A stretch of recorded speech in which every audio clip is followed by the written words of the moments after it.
Chụp xua bông bông ở kia này kia ngày này màu trầm bông tía bài cổ rê đặt bông tía ngao đặt ở lưng mà là mồm tới công khăn pe cài lộ bài bông tía trà lỡ pu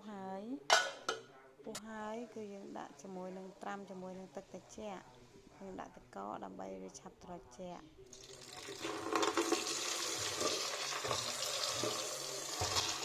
rồi hai những trầm bông tía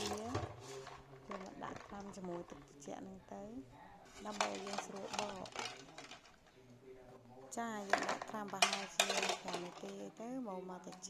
បងយើងចាំយក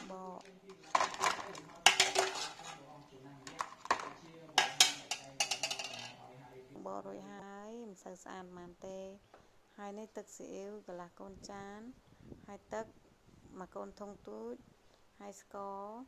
រ៉ូឌីហើយនេះបន្លែយើងមានម្ទេសមាន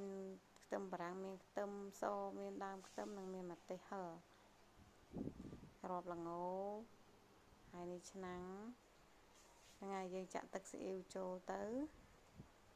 រួចហើយយើងចាក់ទឹកមក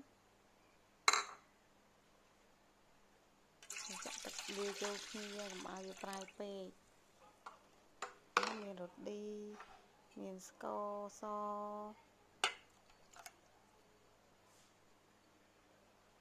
ហើយដាក់ស្ករសមក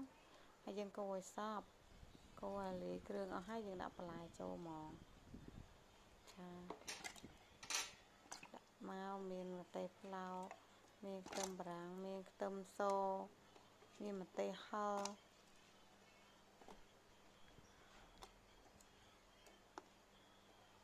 តែហឹរខ្ញុំហាន់តែពីរទេដើម្បីកុំឲ្យវាហឹរពេកហ្នឹងហើយយើងក្របរួចហើយចាំយើងបើកក្រាស់មកហ្នឹងហើយយើងដាក់ស្ងោរអញ្ចឹងមកអូកុំភ្លេចថែមប្រេងល្ងបន្តិចផងប្រេងល្ងចាដាក់ឲ្យយើងដាក់អញ្ចឹងទៅយើងកូរចូលគ្នាឲ្យសព្វទៅរួចហើយដាក់រងាស់វាចោលណាភ្លើងល្មមមកហើយកុំខ្លាំងពេកហ្នឹងហើយរួចហើយកុំភ្លេចពងទារបស់យើងដាក់ចូលជុំគ្នាដែរមិនបាច់ចាំបាច់តន់ពុះទេយើងដាក់ចូលឲ្យហើយទៅយើងរងាស់រហូតតតែពងទាហ្នឹងឡើងកម្ៅហ្មងហើយបន្លែឡើងទៅលក្ខណៈថាឡើងស្វិតរលួយតែម្ដងចាហើយយើងដាក់ស្ងោរទៅយើងគ្របទុកហើយដាក់ស្ងោររហូតដល់ពុះហ្នឹងហើយឥឡូវពុះហើយយើងឃើញមកពុះតែពុះបន្តិចមានលក្ខណៈអញ្ចឹងហើយនេះស្ងោរយូរហើយប្រហែលជា15-20 នាទីហើយទៅវាអញ្ចឹងបន្លែយើងគឺរលួយតែម្ដងហើយពងទាឡើងខ្មៅនេះឥឡូវរួចរាល់ហើយយើងដួសពងទាស្រង់ពងទាចេញសិនមើលហ្នឹងហើយស្រង់មួយមក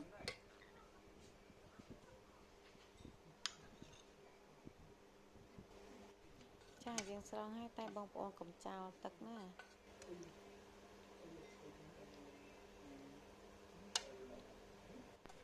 ឃើញថាពងទាយើងពណ៌ប្លែកអត់បងប្អូនពណ៌ឡើងទឹកស៊ីអ៊ីវហ្មងតែឆ្ងាញ់ណាស់ចាហ្នឹងហើយនេះយើងស្រង់ម្ដងមួយអញ្ចឹងមកដាក់ចានហើយយើងពុះមើលខាងក្នុងនៅសហើយនៅក្រហមអូយឡើងទំនងហ្មង